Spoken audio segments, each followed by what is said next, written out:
بسم اللہ الرحمن الرحیم۔ پنجاب کے شہر گجرانوالہ میں ایک حکیم صاحب ہوا کرتے تھے جن کا مطب ایک پرانی سی عمارت میں ہوتا تھا۔ حکیم صاحب روزانہ صبح مطب جانے سے قبل بیوی کو کہتے کہ جو کچھ آج کے دن کے لیے تم کو درکار ہے ایک چٹ پر لکھ کر دے دو۔ بیوی لکھ کر دے دیتی۔ آپ دکان پر آ کر سب سے پہلے وہ چٹ کھولتے، بیوی نے جو چیزیں لکھی ہوئی تھیں ان کے سامنے ان چیزوں کی قیمت درج کرتے، پھر ان کا ٹوٹل کرتے، پھر اللہ سے دعا کرتے کہ یا اللہ میں صرف تیرے ہی حکم کی تعمیل میں تیری عبادت چھوڑ کر یہاں دنیا داری کے چکروں میں آ بیٹھا ہوں۔ جوں ہی تو میری آج کی مطلوبہ رقم کا بندوبست کر دے گا میں اسی وقت یہاں سے اٹھ کر چلا جاؤں گا۔ اور پھر ہوتا بھی یہی، کبھی صبح 9:30 بجے، کبھی 10 بجے حکیم صاحب مریضوں سے فارغ ہو کر اپنے گاؤں واپس چلے جاتے۔ ایک دن حکیم صاحب نے دکان کھولی، رقم کا حساب لگانے کے لیے چٹ کھولی تو وہ چٹ کو دیکھتے کہ دیکھتے ہی رہ گئے۔ ایک مرتبہ تو ان کا دماغ گھوم گیا، ان کی آنکھوں کے سامنے تارے چمکتے ہوئے نظر آئے، لیکن جلد ہی انہوں نے اپنے اعصاب پر قابو پا لیا۔ آٹے دال وغیرہ کے بعد بیگم نے لکھا تھا بیٹی کا جہیز اور اس کا سامان۔ کچھ دیر سوچتے رہے، پھر چیزوں کی قیمت لکھنے کے بعد جہیز کے سامنے لکھا یہ اللہ کا کام ہے، اللہ ہی جانے۔ ایک دو مریض آئے ہوئے تھے، ان کو حکیم صاحب دوائی دے رہے تھے۔ اسی دوران ایک بڑی سی کار ان کے مطب کے سامنے آ کر رکی۔ حکیم صاحب نے کار یا صاحب کار کوئی خاص توجہ نہیں دی کیونکہ کاروں والے ان کے پاس آتے رہتے تھے۔ دونوں مریض دوائی لے کر چلے گئے۔ وہ سوٹڈ بوٹڈ صاحب کار سے باہر نکلے اور سلام کر کے بینچ پر بیٹھ گئے۔ حکیم صاحب نے کہا کہ اگر آپ نے اپنے لیے دوائی لینی ہے تو سٹول پر آ جائیں، آپ کی نبض دیکھ لوں، اور اگر کسی مریض کی دوائی لے کر جانی ہے تو بیماری کی کیفیت بیان کریں۔ وہ صاحب کہنے لگے حکیم صاحب میرا خیال ہے آپ نے مجھے پہچانا نہیں، لیکن آپ مجھے پہچان بھی کیسے سکتے ہیں کیونکہ 15 سال پہلے آپ کے مطب میں آیا تھا۔ آپ کو گزشتہ ملاقات کا احوال سناتا ہوں، پھر آپ کو ساری بات یاد آ جائے گی۔ جب میں پہلی مرتبہ یہاں آیا تو وہ میں خود نہیں آیا تھا، اللہ مجھے آپ کے پاس لے آیا تھا کیونکہ اللہ کو مجھ پر رحم آ گیا تھا اور وہ میرا گھر آباد کرنا چاہتا تھا۔ ہوا کچھ یوں کہ لاہور سے میرپور اپنی کار میں اپنی آبائی گھر جا رہا تھا۔ عین آپ کی دکان کے سامنے ہماری کار پنچر ہو گئی۔ ڈرائیور کار کا پہیہ اتار کر پنچر لگوانے چلا گیا۔ آپ نے دیکھا کہ میں گرمی میں کار کے پاس کھڑا ہوں۔ آپ میرے پاس آئے اور آپ نے مطب کی طرف اشارہ کیا اور کہا ادھر آ کر کرسی پر بیٹھ جائیں، اندھا کیا چاہے 2 آنکھیں۔ میں نے آپ کا شکریہ ادا کیا اور کرسی پر آ کر بیٹھ گیا۔ ڈرائیور نے کچھ زیادہ ہی دیر لگا دی تھی۔ ایک چھوٹی سی بچی بھی یہاں آپ کے پاس میز پر کھڑی تھی اور بار بار کہہ رہی تھی چلیں نا مجھے بھوک لگی ہے۔ آپ اسے کہہ رہے تھے بیٹا تھوڑا سا صبر کرو ابھی چلتے ہیں۔ میں نے یہ سوچ کر کہ اتنی دیر سے آپ کے پاس بیٹھا ہوں مجھے کوئی دوائی آپ سے خریدنی چاہیے تاکہ میرے بیٹھنے کو آپ زیادہ محسوس نہ کریں۔ میں نے کہا حکیم صاحب میں 5-6 سال سے انگلینڈ میں ہوتا ہوں۔ انگلینڈ جانے سے قبل میری شادی ہو گئی تھی لیکن ابھی تک اولاد کی نعمت سے محروم ہوں۔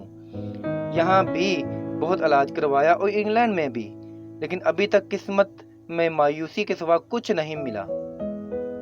آپ نے کہا میرے عزیز بھائی توبہ استغفار پڑھو، خدا را اپنے خدا سے مایوس نہ ہو، یاد رکھو اس کے خزانے میں کسی شے کی کمی نہیں، اولاد، مال و اسباب اور غمی خوشی زندگی موت ہر چیز اس کے ہاتھ میں ہے، کسی حکیم یا ڈاکٹر کے ہاتھ میں نہیں ہوتی، اور نہ ہی کسی دوا میں شفا ہوتی ہے۔ شفا اگر ہونی ہے تو اللہ کے حکم سے ہونی ہے، اولاد دینی ہے تو اسی نے دینی ہے۔ مجھے یاد ہے آپ باتیں کرتے جا رہے تھے اور ساتھ ساتھ پڑیاں بناتے جا رہے تھے۔ تمام دوائیاں آپ نے 2 حصوں میں تقسیم کر کے 2 لفافوں میں ڈال دیں۔ پھر مجھ سے پوچھا کہ آپ کا نام کیا ہے؟ میں نے بتایا میرا نام محمد علی ہے۔ آپ نے ایک لفافے پر محمد علی اور دوسرے پر بیگم محمد علی لکھا اور پھر دونوں لفافے ایک بڑے لفافے میں ڈال کر دوائی استعمال کرنے کا طریقہ بتایا۔ میں نے بے دلی سے دوائی لے لی کیونکہ میں تو صرف کچھ رقم آپ کو دینا چاہتا تھا، لیکن جب دوائی لینے کے بعد میں نے پوچھا کتنے پیسے، تو آپ نے کہا بس ٹھیک ہے۔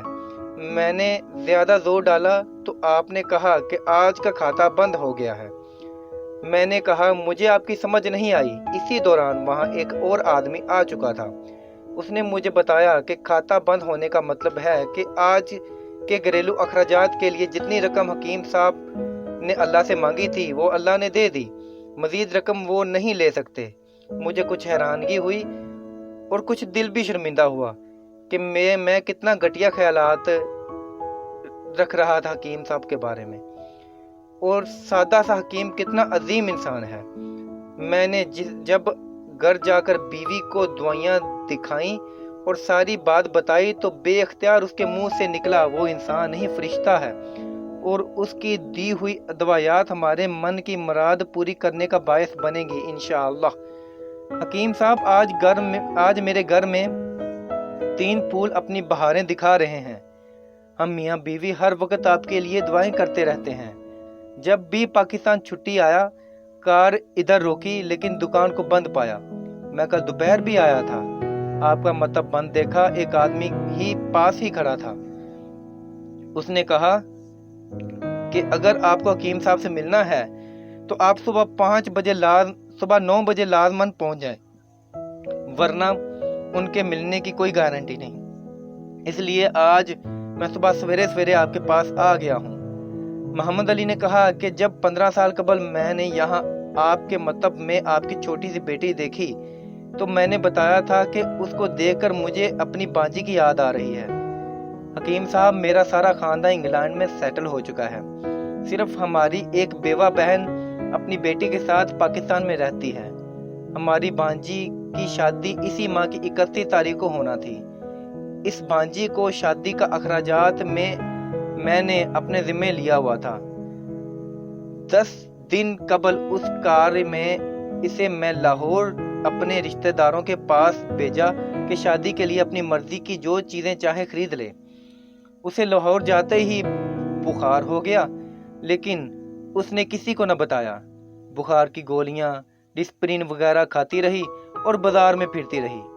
بازار میں پھرتے پھرتے اچانک بے ہوش ہو کر گر گئی۔ وہاں سے ہسپتال لے گئے۔ وہاں جا کر معلوم ہوا کہ اس کو 106 ڈگری بخار ہے اور یہ گردن توڑ بخار ہے۔ وہ بے ہوشی کے عالم میں ہی اس جہان فانی سے کوچ کر گئی۔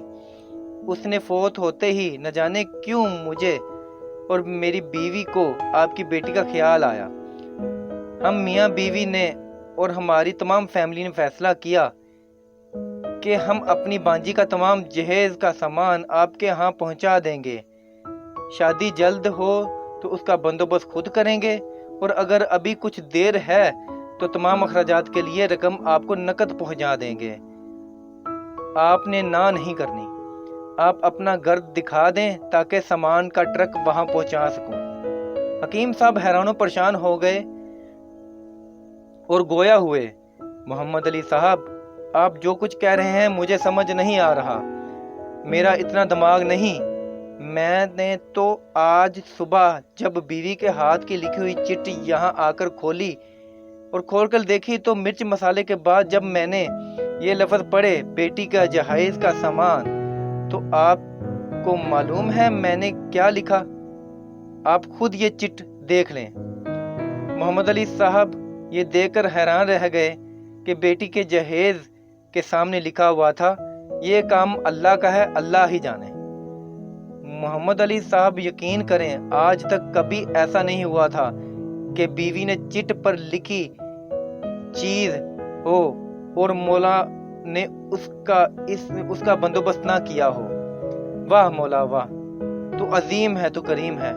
آپ کی بانجی کی وفات کا صدمہ ہے، لیکن اس کی قدرت پر حیران ہوں کہ وہ کس طرح اپنے معجزے دکھاتا ہے۔ حکیم صاحب نے کہا جب سے ہوش سنبھالا ہے ایک ہی سبق پڑھا ہے کہ صبح کا ورد کرنا ہے یا رزاق یا رزاق تو ہی رازق ہے، اور شام کو شکر الحمدللہ، شکر مولا تیرا شکر۔ اگر آپ کو یہ تحریر اچھی لگی ہو تو اس کو اپنی خوبصورت دلوں میں جگہ ضرور دیں۔ ایک شعر پہ آپ کو 2-3 سیکنڈ لگیں گے۔ اس طرح کی کہانیوں کے لیے میرے چینل کو لائک اور سبسکرائب ضرور کیجیے گا۔ تب تک کے لیے اللہ حافظ۔ پاکستان زندہ باد۔